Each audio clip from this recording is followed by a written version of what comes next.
દાહોદ જિલ્લાના લીંબડી તાલુકાના કચલધરા અને છાયણ ગામના આદિવાસી ખેડૂતો આજે મોટી સંખ્યામાં દાહોદ કલેક્ટર કચેરીએ પહોંચ્યા હતા. ખેડૂતોએ જીઆઈડીસીના પ્રસ્તાવિત પ્રોજેક્ટનો જોરદાર વિરોધ કર્યો અને સૂત્રોચ્ચાર સાથે રજૂઆત કરી. ખેડૂતોનો આરોપ છે કે વિકાસના નામે તેમની જમીન સસ્તા ભાવે હસ્તગત કરવાની તૈયારી થઈ રહી છે. તેમનું કહેવું છે કે જીઆઈડીસી બનવાથી વિસ્તારમાં પ્રદૂષણ વધશે અને પાણી, હવા તથા આરોગ્ય પર ગંભીર અસર પડશે.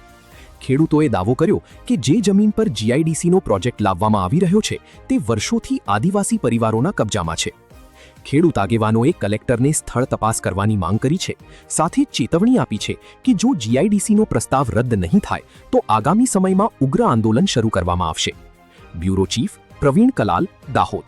કચલધરા અને છાયણ ગામે અમારા આદિવાસીઓને બરબાદ કરતી વિકાસના નામે જે જીઆઈડીસી નામે યોજના લાયા એની અંદર ગ્રામજનોનો વિરોધ કર્યો.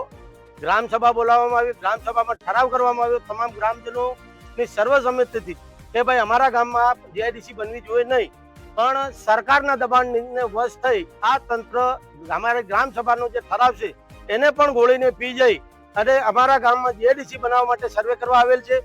આજ રોજ અમે જિલ્લા કલેક્ટર શ્રીને આવેદન મારફત રજૂઆત કરવા માટે આવ્યા છે કે સાહેબ, દિલ્હી બોમ્બે કોરિડોર હાઈવે, માછણ નાળા જળાશય યોજના, કાલીટુ જળાશય યોજના, ડોમેસ્ટિક એરપોર્ટ અને નવીન રેલવે લાઇન, આ તમામ યોજનાઓ અમારા લીંબડીની અંદર લાવી અને અમારા આદિવાસીઓનો ખાત્મો કરી નાખવાનો એક ષડયંત્ર સરકાર દ્વારા કરવામાં આવી રહ્યું છે. એટલે મેડમને અમે રજૂઆત કરી છે કે બેન, અમારા આદિવાસીઓ શાંતિમય જીવન જીવી આવતા રહ્યા છે તો અમારા આદિવાસીઓની જમીન છીનવી લઈ એમના બાળકોના ભવિષ્યની ચિંતા કરી અમારા આદિવાસીઓને છંછેડવાની કોશિશ કરવામાં નહીં આવે. આવનાર સમયની અંદર અમે તમામ આદિવાસીઓ મોટું આંદોલન કરી અને જે અમારો હક અને અધિકાર છે એ કળ અને બળ સ્વરૂપે પણ અમે હવે લઈને જ જઈશું. કેમ કે તમામ યોજનાઓને લઈ અને અમારા આદિવાસીઓનો વિકાસના નામે વિનાશ કરી નાખવામાં આવ્યો છે.